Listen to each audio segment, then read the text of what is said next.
Okay, 17. 17, Gematria Toiv. A very good day in all respects. Hayom Yom tells us what? Let's see. Okay. Oh, here we go. This is just for us. All you guys who show up every day. One must be vigilant with time. Kitten dem zman. Keep the time. One must take upon oneself the yoke of Torah. Right? To do it. Every period of time, every day that passes, is not just a day, but a life's concern. Days go by, as the Talmud says in Yerushalmi, a day enters, a day departs. A week enters, etc. A month, etc. A year. My father, Rabbi Shab, quoted the Alter Rebbe, a long summer day, a long winter night is a year. Because each one of them, the night, the summer, the winter, constitute a day. So in the winter, you have long nights to study Torah. And then in the summer, you have, well, he's in reverse, you have a long day. Fill that, and fill that every day. And with doing so, you'll fill every moment, every day, every week, every month, every year with fixed times for Torah. And let's not forget, or let's remember, I should say it positively, with the situation that we Jews worldwide are in today, in addition to all the tefillas that are being offered from every side and corner of the world and corner of people even, and the mitzvahs that are being done by people who have not been observant and who are screaming out for tzitzis and yarmulkes, etc. So besides the prayer and the mitzvahs, we also have Torah. Torah avodu gemilas hasadim. And as our sages say, ein oiz el Torah. There's no strength except Torah. Torah is our strength because it's the pool from which all the rest of the waters flow. And the Torah is likened to waters. So without further ado, lessons in Tanya. Starting a new letter related to the last letter in a certain way, we'll see, on page 186 in Lessons in Tanya, and page, excuse me, page 294 in the classical Tanya. Okay, this, remember this, the previous letter was a letter to comfort the flock on the passing of the tzadik Reb Mendel from Vitebsk. This is a letter to comfort the Alter Rebbe's in-laws on the passing of his mechuten. He was a mechuten of Levi Yitzchak Meberejov, the famous Kedushas Levi Yitzchak. So he starts with an introduction. This letter is Masha Kosev L'Machatanu. This is a letter which was written to his mechuten, Harav Hagoyin Hamafurasam, Isha Elakim, Kodesh Hashem, Ner Yisrael, Patash Chazak. This means a strong hammer. These are all epithets for that he's addressing his mechuten Levi Yitzchak from Berdachov. The hammer of the strong hammer, the Morenu Harav Levi Yitzchak, our teacher, the Rav Levi Yitzchak, Nishmos Eden, on the passing away of his son, Lenachame al Patira, on the Patira's B'nai, Levi Yitzchak Berdichov's son passed away, and this is to comfort his mechuten and the mechuten's family on the passing of his son, Rav Chassid, Morenu V'Nabenu Harav Meir Nishmos Eden. That's the name of the son of Levi Yitzchak. So another letter comforting upon the death of a tzaddik. So here we go, a different tack. Lama nichsafo parshas Miriam leparshas Porah. Why is the parsha of Miriam, meaning the death of Miriam, put next to the parsha of Porah Aduma? This is in Bamidbar, just to remind you of the pasuk. Is in Parshas Hukas. Hukas begins the choik of Torah. You know, there are levels in mitzvahs, right? And the deepest level of a mitzvah is called a choik. And Chassidus tells us that really all mitzvahs are choiki. What means a choik? A choik is just something that is above reason. There's no reason for it. And really, Chassidus tells us all the mitzvahs are chukim, because they only are just expressions of what God wanted. Some of them we attach reasons to.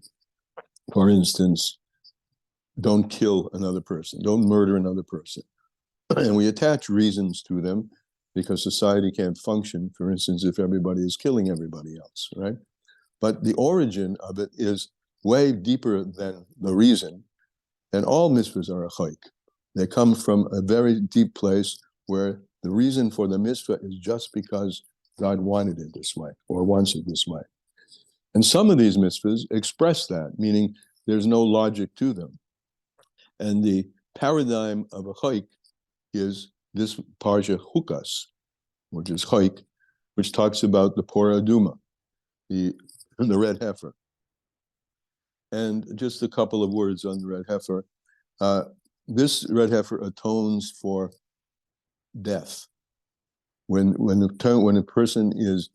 person dies, there's a passageway, the upstairs, right? And there has to be a cleansing to get through the passageway upstairs. And the Porah Aduma is the kapora. Remember the word kapora we learned about Yom Kippur.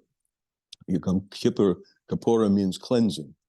Yom Kippur, that day of cleansing, when all the cleansing occurs. This occurs through this Porah Aduma, and what's not understood about this Porah Aduma is an offering of a cow, but it's not like any other offering. First of all, it's taken to the outside of the camp, not the inside of the camp. And there it's killed, and it's mixed with hyssop and water and scarlet, and these three things get mixed in it, and then it can be used to be sprinkled and atone for death. And it has a strange characteristic, which is the one on whom the water is sprinkled is pure, and the one who sprinkles the water, the kohen, is tomei and has to metaher, make himself pure. So in a couple of respects, that is taken outside the camp, that it has this queer mixture of greenery and hyssop, etc., and that it purifies one and makes tomei the other. So in a few respects, it shows itself to be above reason, not logical. So that's the beginning of Parshas Hukos. And after he goes through all of this, I'm looking, that's what my hand is doing here, if you're wondering, and goes through the whole process. Then in the next chapter, this is chapter 19, describes the whole Porah Aduma process, the red cow. And then very next in 20, it says, the camp of Israel came into the desert of Tzin on the first month, and they rested there. And there Miriam died and was buried there. So that's the behind the scenes on the Rabbi's question. It's actually a question from Chazal. Lama nichsafo pashas Miriam lepashas Porah. Why is there a close relationship between the parsha of Miriam, particularly the death of Miriam, and Parshas Porah? And the Chazal, the Gemara answers, Leimer, to tell you, I'm reading now inside, finally. Ma Porah mechaperes, just like the red heifer atones, so does death atone. Death is a process of, for the soul leaving the body. When the soul leaves the body, that becomes a cleanse. It goes through a cleansing process, and that cleansing process starts with the original separation, the death. But and we have to understand, and why is her death juxtaposed close to the red heifer, anasir chutz l'sholosh machanos, which is done outside the three camps. And it goes on and it says it's called a chatos. It's called a korban chatos, when it removes from sin. And there's a little parenthesis here. It says these last words are not there, and you could just stop at why is it done this? Why is this done outside the camp? Then after the brackets, why is it not juxtaposed? If you're talking about purifying something, a korban chatos, a normal korban chatos, also purifies things, and it's done inside the camp. Al gabe hamizbeach, and is done on top of the altar, kepora mamish, like any offering mamish. Why is this one different? This atonement for death. Why does it have to be? And what he's emphasizing here is not the mixtures of stuff, which is important, but the outside. Why is it done? Why is this cow taken outside the camp? So there's something about going outside the camp which has a strong power to atone for a person's sins and purifies a person in passing. Amnam, however, Noidim is Zara Kodesh, it's known, and now we'll get into some Kabbalistic things, which will need a little explanation. That's known from the Holy Zohar and the Arizal. Soid HaKarbonis Al Gabi HaMizbeach. What's the secret? Right, meaning the Kabbalistic meaning, the mystical meaning. I don't like the word mystical, it sounds too misty. But the deeper meaning, that's not usually exposed about korbanos. What is the fundamental? So yesod is also recommended to the word yesod, fundamental. What's the fundamental meaning of korbanos, she'al gabe hamizbeach, which are done on the altar? What their fundamental meaning is, or what their secret meaning is, sod, is the following language. The Zohar tells us, and the Rizal says, they are the bechina of halos ma'in nuchvin. They are the level of raising the feminine waters, minefesh habahamis, from the animal soul, shebenoiga, which is part of klippus noiga, the animal soul, right?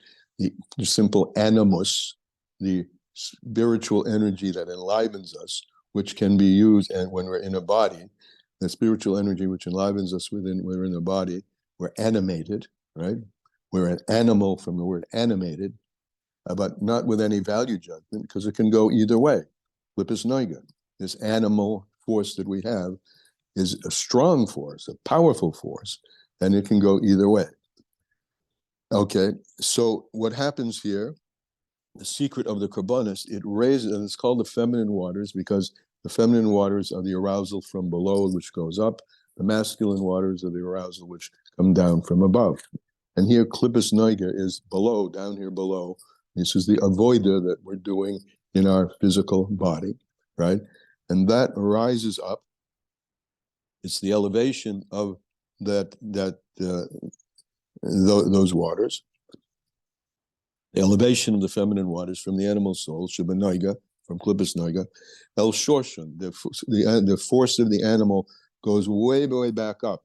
And we learned in other places that the source of the animal soul is deeper in God consciousness than the source of the godly soul, on the principle that the lower it comes, the higher its root, its source, which we've covered that in many, not covered that, it's a weird way to say that. We've talked about that and discussed that in many different places. So the elevation of the feminine waters, the animal force, goes way back to its source, umakora, in its root. And where is this source and root? Its ultimate source and root, as I said, is higher than the nefesh elokis, but its manifest presence is in the vision that Yecheskel had of the chariot. And the chariot was empowered by, drawn by, like any chariot, by an engine. But in those days, there was no engines. There were animals. These were the animals on the Merkava. That's the empowering force which is schlepping along the Adam, right? The Adam is the guy who's on the chariot, but his whole ability to move and the chariots to move is from the power of the animal on the Merkava. Hanoisis is a kisei which lifts up the throne. And Yechezkel's vision, he had a Pnei Shor, he saw the face of an ox on the left and the place of an eagle in the middle, and he saw a lion on the right. And these are the animal forces. So these animal forces lift up the man, they carry the man, right? As I brought many times a little saying from the Alter Rebbe, from the Mittler Rebbe, that the horse carries a man to a place he could never go on his own. And through this high elevation, the animal, this is the secret of korbanos, general korbanos, why we offer it up on his back. The whole animated force of the animating physical force of the world is being lifted up, burning up, rising up in a pillar of smoke, and then on the Mizbeach, a lion from atop comes down and takes it up, up, up, up, up, and that's the secret of the korbanos. And from that upward flow, downward, from down below to upward, the masculine waters come back down. And that's the masculine waters are the Odom, the human, the visage of the human that Yechezkel saw on the chariot, She'ala Kiseh, who's on the throne, and Niked B'Shem Malka, which is called Malka, which is king, V'Zoh, and also called Zer Anpin. To explain this a bit, Malka, okay, so the king, right? Adam, the human being, who is the crown of creation, all of us, are empowered to do what Hashem wants through our investment of a godly soul in the animal soul, but it's the animal that does the work, right? And it takes us, our godly soul, to places that Hashem wants us to. These are the mitzvahs, in order to bring down godliness into this world. That's called king, the Adam. It's also called Zoh, Zeir Anpin, which are the midos, because in the structure of now you have to imagine the structure of the 10 spheros, right? The midos, you have Chabad, and then the midos flow down into Malchus. So the downward flow is the masculine, and the receptive container is the feminine. So the man who's directing, right, the animal, the man is guiding and infusing the animal with the direction to which he should go. So that's a masculine infusion into a feminine receptacle. However, when the cow is burned, the pora aduma, that's this whole story of korbanos. Now you know what korbanos is all about. Now, burning the pora aduma, the red kefir, in the alidei hashleches eitz erez ve'ozer, through the mixing up of the wood, the cedar, and the hyssop, in the sinus mayim chayim al ha'efer, and then pouring living waters, spring waters, on the dust that's done by burning those elements together, the cow with the mixture of the the cedar, and the hyssop. So, and then and burning that up, Nikra b'Shem Kiddush Mechatos. That has a particular name, which is called Kiddush Mechatos, the holiness of the waters which purify the sin, the waters which purify the sin. And that's what it's called in the Mishnah. He bechinas Kodesh Elyon. And this is a high level, a supernal level, they always translate supernal, a very high level of Kedusha. V'nikra b'Shem Taled de B'dalucha. And this is called dew. Now remember, dew, rain goes from bottom up. The evaporation of water from above seeds the clouds, and then the clouds come down. Dew originates from above. So that's the masculine force, the dew. Therefore, it's called dew, tala de bedalucha. Bedalucha is, in English, there's a word for it, bdellium. I've never seen it, but it's a fragrant plant which is related to myrrh. Okay, so the dew brings forth the fragrancy from the plant, and which happens in general, right? The dew falls on the grass in the spring and the summer, and it waters the grass from above to below, not from below to above. So all of these elements and these processes are being manifested in the way that in the hyssop and the other things which are mixed in, and the water which is poured on the ashes of the Porah Duma. Very mystical, right? Mishikosa Bezohar Kodesh, as is written in the Holy Zohar. Shehi b'chinas chochma elah. So the dew coming down from the top, right? Infusion is chochma elah. Now we're up in the top sphere. We talked about Zoh, the masculine, seeding the feminine, but the source of the empowerment downward is from the supernal level of Chokhmah, which is the top sphere, and even higher than Chokhmah in what's called, in the language of Kabbalah, the hidden brains. Chokhmah is the first manifestation of God's so-called intellect, his brain.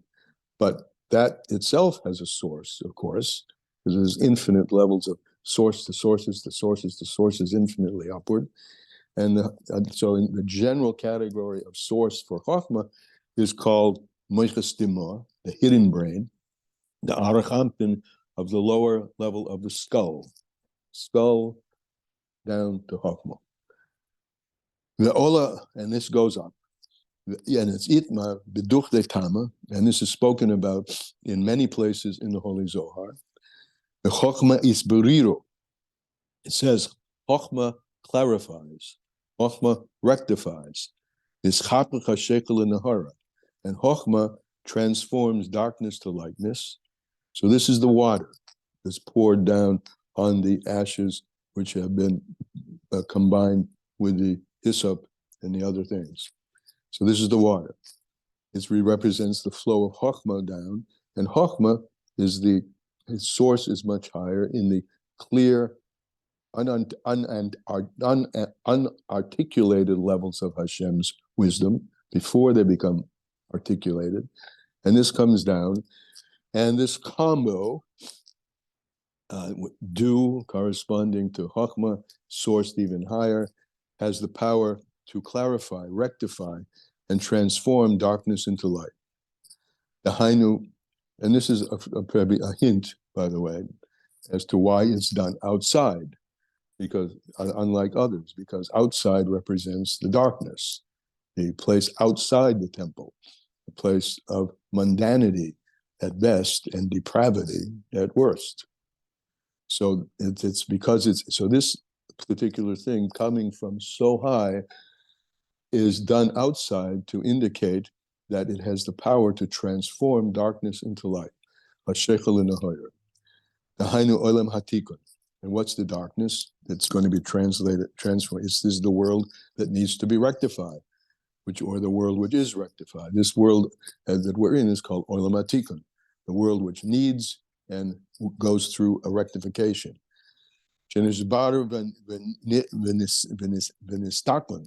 It becomes purified and fixed up al yedei moiches dimor, through the power of these hidden brains, which are empowering the revealed brains, the hidden brains of Arach Anpin, as we said before, of the lower part of the skull, which come oilam hatiku, oilam hatayhu, v'shvira shakelim, which come from the world which proceeded, meaning deeper in God's consciousness than the world that we live in. We've explained this in a couple of other places.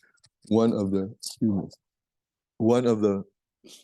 meanings or interpretations of Bereshis, of why the Torah begins with a Beis, there are quite a few of them, some very pshat, and this one a little bit more sod, secret, this one, that it's the second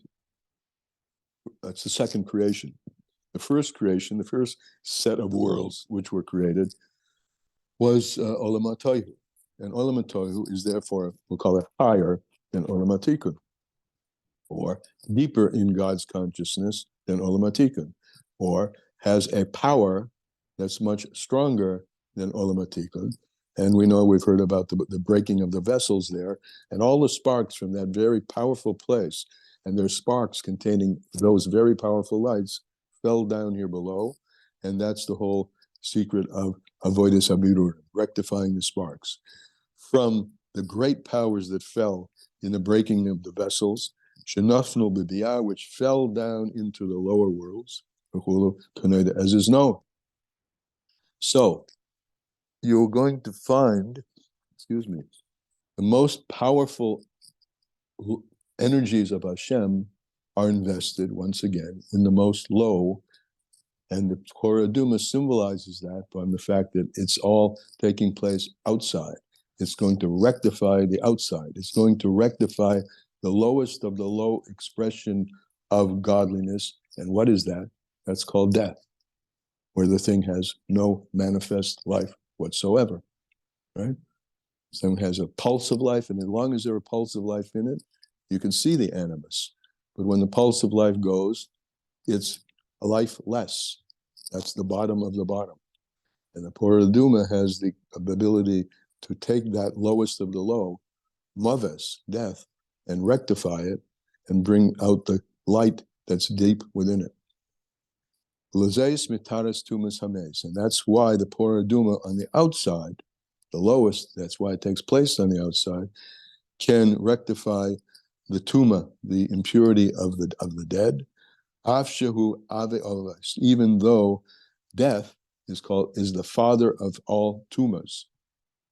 Ave avos. There's tuma, and there's a father of tuma, something which is offsprings the lower the tuma, and then there's the father of fathers, of tuma, of impurity, and the father of impurities is absolute lifelessness. And the Torah Duma symbolizes, in its being drawn, happening on the outside, the ability to rectify that. It's able to rectify that which is even lower than Klippus Noiga, which is the Gimel Klippus of Timaeus, the lowest of which is death itself. That's today's Tanya, and Elisheva, your hand is up. Yeah, thank you. Yeah. There was a story of this slander of, I think it was in Yemen, that they accused someone of murdering a non-Jew, and this child, I don't remember the details, but this child said, I'm going to prove. Somehow they put the dead body in the courthouse, and this child, who I guess grows up to be a famous Kabbalist, he put the word MS on his forehead, and the dead person got up and pointed to the actual murderer. And then he took the letter Aleph away, and only Mace was left, and he went back to being dead. That's beautiful. That's beautiful. First of all, I've never heard the story, but the Drash on Emes, if you take the Aleph, right, Aluf Shel Olam, that's what they call Hashem. Aluf means, powerful one, like the Alufa Esau we read about in Parshas Vayishlach, the chieftains of Esau. If you take the chief of the chieftains, the Aleph, out of anything, it has no life. It's dead. That's great. I like that. That's not new to me. Good. I was reading. There's a dictionary by Rav Shamshon Raphael Hirsch. There's a dictionary. I don't know if you know that, but it's a dictionary of like the origins of words. Uh-huh. In the introduction to that dictionary, he says that the word Aleph at the beginning of each word comes to personalize and individuate the experience, and he gives the example of Adam. He says, without the Aleph, Dam is blood.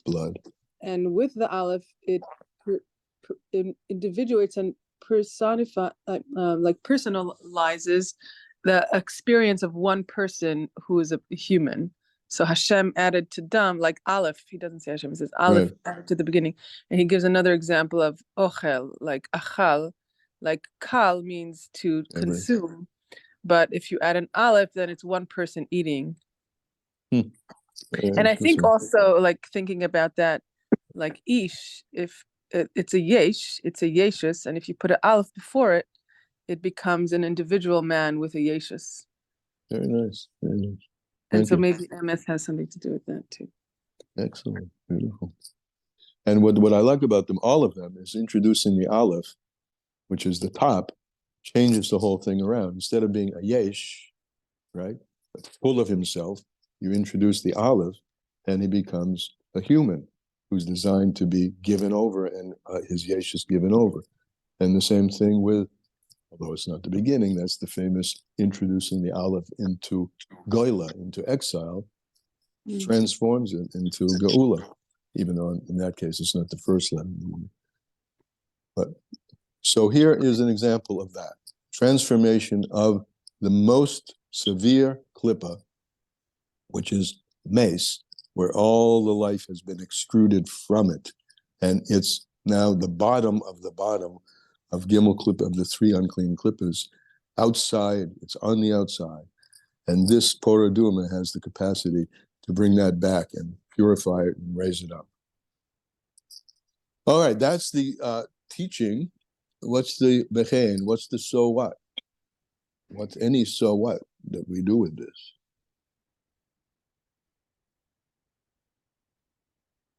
I guess it gives us like a leg to stand on, something to be proud of that we could affect from down here, something up there. For me as a woman, this is especially tricky because I always walk around with this feeling like my Torah doesn't count. You know, my davening doesn't really count. So it's kind of hard to, you know, it's interesting. Anyway. Yeah, we should talk about that. We could talk about it in this group since it's mainly women. All women. But it's interesting. Okay. But yeah, you have the power to transform. You have the power. Okay, I guess what you're saying in a certain way. So what? When we're experiencing, as we are today, the lowest of the low in terms of human behavior, and we know who we're talking about, humans who are subhuman in their behavior, we have an ability to turn that all around.